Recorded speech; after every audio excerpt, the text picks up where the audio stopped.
Halo, kali ini saya akan membagikan tutorial cara mematikan dan menghidupkan eh, suara pipip pada remote, khususnya di remote Vario 110 LED. Nah, lihat ya.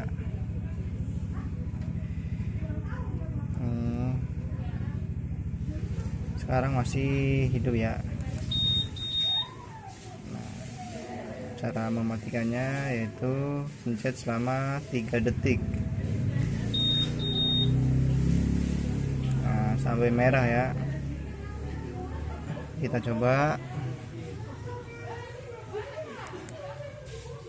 Nggak bunyi ya guys.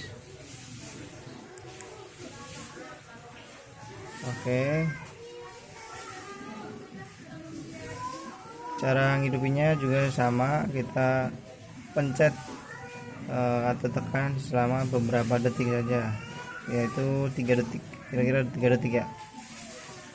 1, 2, 3 sampai lampunya hijau. Kita coba ya. Oke, sudah berjalan dengan baik.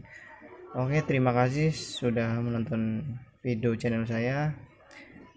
Jangan lupa like dan subscribe. Terima kasih. Assalamualaikum.